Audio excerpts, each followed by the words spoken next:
Zelensky terima kasih ke Biden atas dukungan keuangan hadapi Rusia. Героїчний Маріуполь продовжує стримувати значну частину ворожих сил. Завдяки цьому опору, завдяки мужності та стійкості інших наших міст Україна отримала безцінний час. Той час, який дозволяє ламати тактику ворога і послаблювати його можливості. На жаль, Україна так і не отримала поки що достатньо сучасних. Єдиний нам Україну храни. Захисти тих, хто захищає нас. Бороніть небеса тих, хто боронить рідну землю. Зміцни волю тих, хто захищає нас від неволі. Збережи тих.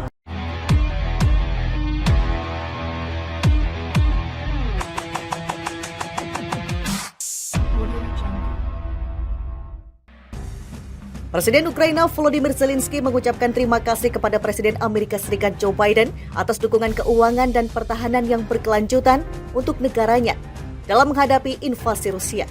Ucapan terima kasih itu disampaikan dalam percakapan via telepon pada hari Selasa 4 Oktober seiring Washington mengumumkan pengiriman senjata baru ke Ukraina. Dilansir dari kantor berita Reuters, Rabu 5 Oktober 2022, menurut sebuah pernyataan di halaman Facebook Zelensky, kedua belah pihak membalas sanksi-sanksi tambahan dan situasi di medan perang setelah Amerika Serikat mengatakan akan memberikan bantuan militer senilai 625 juta US dollar atau setara dengan 9,5 triliun ke Ukraina. Saya berterima kasih kepada Presiden Amerika Serikat dan seluruh rakyat Amerika atas dukungan keuangan dan pertahanan yang berkelanjutan, kata Zelensky. Saya senang mendengar kata-kata Presiden Biden bahwa prajurit kami menginspirasi seluruh dunia. Rakyat kami menginspirasi seluruh dunia, imbuhnya. Dalam panggilan telepon itu, Biden mengatakan kepada Zelensky bahwa bantuan militer terbaru senilai 625 juta US dollar sedang dalam perjalanan, kata Gedung Putih. Bantuan tambahan itu akan mencakup 4 peluncur sistem roket artileri mobilitas tinggi HIMARS, amunisi, ranjau, dan kendaraan anti-ranjau.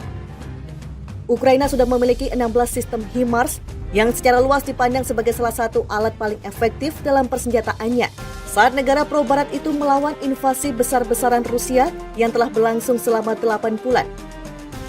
Bantuan militer terbaru ini menjadi paket bantuan pertama sejak Rusia meresmikan pencaplokan 4 wilayah Ukraina yang diduduki Moskow pekan lalu. Bantuan ini juga menjadi pelaksanaan wewenang penarikan Presiden PDA kedua sejak Ukraina mendapatkan keuntungan besar dalam pertempuran dengan Rusia pada pertengahan September. Rusia mencaplok wilayah Ukraina setelah referendum digelar yang hasilnya diklaim mendukung bergabungnya keempat wilayah Ukraina itu, Donetsk, Luhansk, Zaporizhia, dan Kherson, dengan Federasi Rusia. Kiev dan negara-negara barat menyebut referendum itu melanggar hukum internasional dan syarat pemaksaan. Biden menegaskan kembali bahwa pemerintahannya akan terus mendukung Ukraina yang mempertahankan diri dari agresi Rusia selama diperlukan. Departemen Luar Negeri AS mengatakan total bantuan yang dikirim Ukraina sejak dimulainya invasi Rusia pada 24 Februari sekarang telah mencapai lebih dari 16,8 miliar US dollar. AS kirim lagi bantuan militer 9,5 triliun rupiah ke Ukraina. Amerika Serikat akan mengirimkan paket bantuan militer tambahan senilai 625 juta US dollar atau setara dengan 9,5 triliun rupiah untuk Ukraina yang terus diinvasi Rusia. Bantuan tambahan itu akan mencakup 4 peluncur sistem roket artileri mobilitas tinggi HIMARS, amunisi, ranjau, dan kendaraan anti-ranjau. Seperti dilansir Reuters Selasa 4 Oktober 2022, informasi itu diungkapkan oleh dua sumber yang mendapatkan pengarahan soal paket bantuan senilai 625 juta US dollar itu. Disebutkan bahwa pemerintahan Presiden Joe Biden akan mengumumkan secara resmi pemberian paket bantuan itu pada Selasa 4 Oktober waktu setempat. Bantuan tambahan ini menjadi paket bantuan pertama sejak Rusia meresmikan pencaplokan 4 wilayah Ukraina yang diduduki Moskow pekan lalu.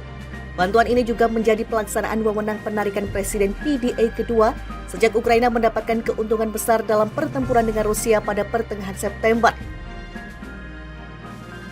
Kremlin mencaplok wilayah Ukraina setelah referendum digelar yang hasilnya diklaim mendukung bergabungnya 4 wilayah Ukraina itu, Donetsk, Luhansk, Zaporizhia, dan Kherson dengan Federasi Rusia. Kiev dan negara-negara barat menyebut referendum itu melanggar hukum internasional dan syarat pemaksaan. Sementara itu dengan penggunaan wewenang penarikan yang dimiliki Presiden AS, 4 peluncur HIMARS dan roket-roket terkait sekitar 200 kendaraan anti ranjau, atau Mine Resistant Ambush Protected (MRAP), amunisi untuk artileri howitzer dan ranjau akan bisa dikirimkan ke Ukraina dalam hitungan hari. Wewenang penarikan Presiden memungkinkan AS untuk mentransfer barang dan jasa dari pasokan yang ada dengan cepat tanpa memerlukan persetujuan Kongres sebagai respon atas situasi darurat.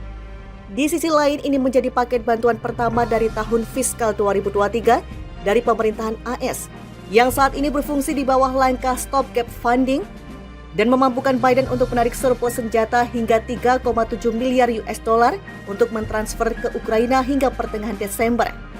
Pekan lalu, AS mengumumkan bantuan paket senjata senilai 1,1 miliar US dollar untuk Ukraina yang mencakup 18 unit sistem peluncur HIMARS dan amunisinya, juga berbagai jenis sistem kontra drone dan sistem radar. Paket bantuan pekan lalu didanai dengan inisiatif bantuan keamanan Ukraina, USAID, yang berarti pemerintah AS harus membeli persenjataan dari industri, bukan mengambil persenjataan dari pasokan yang sudah ada. Peluncur HIMARS buatan Lockheed Martin Corp memiliki akurasi dan jangkauan yang jauh dan memampukan Ukraina mengurangi keuntungan artileri Rusia. AS sejauh ini telah 16 peluncur HIMARS untuk Ukraina telah menggunakan PDA. Gedung Putih menolak untuk mengomentari paket bantuan terbaru itu, ditambahkan oleh sumber yang dikutip Reuters bahwa paket persenjataan itu bisa berubah nilai dan isinya hingga menit terakhir. Kremlin mencaplok wilayah Ukraina setelah referendum digelar, yang hasilnya diklaim mendukung bergabungnya 4 wilayah Ukraina itu: Donetsk, Luhansk, Zaporizhia, dan Kherson dengan Federasi Rusia. Kiev dan negara-negara barat menyebut referendum itu melanggar hukum internasional dan syarat pemaksaan. Sementara itu, dengan penggunaan wewenang penarikan yang dimiliki Presiden AS, 4 peluncur HIMARS dan roket-roket terkait sekitar 200 kendaraan anti ranjau, atau Mine Resistant Ambush Protected (MRAP), amunisi untuk artileri howitzer dan ranjau akan bisa dikirimkan ke Ukraina dalam hitungan hari. Wewenang penarikan Presiden memungkinkan AS untuk mentransfer barang dan jasa dari pasokan yang ada dengan cepat tanpa memerlukan persetujuan Kongres sebagai respon atas situasi darurat. Di sisi lain, ini menjadi paket bantuan pertama dari tahun fiskal 2023 dari pemerintahan AS yang saat ini berfungsi di bawah langkah stopgap funding dan memampukan Biden untuk menarik surplus senjata hingga 3,7 miliar US dollar untuk mentransfer ke Ukraina hingga pertengahan Desember. Pekan lalu, AS mengumumkan bantuan paket senjata senilai 1,1 miliar US dollar untuk Ukraina yang mencakup 18 unit sistem peluncur HIMARS dan amunisinya, juga berbagai jenis sistem kontra drone dan sistem radar. Paket bantuan pekan lalu didanai dengan inisiatif bantuan keamanan Ukraina, USAID, yang berarti pemerintah AS harus membeli persenjataan dari industri, bukan mengambil persenjataan dari pasokan yang sudah ada. Peluncur HIMARS buatan Lockheed Martin Corp memiliki akurasi dan jangkauan yang jauh dan memampukan Ukraina mengurangi keuntungan artileri Rusia. AS sejauh ini telah 16 peluncur HIMARS untuk Ukraina telah menggunakan PDA. Gedung Putih menolak untuk mengomentari paket bantuan terbaru itu, ditambahkan oleh sumber yang dikutip Reuters bahwa paket persenjataan itu bisa berubah nilai dan isinya hingga menit terakhir.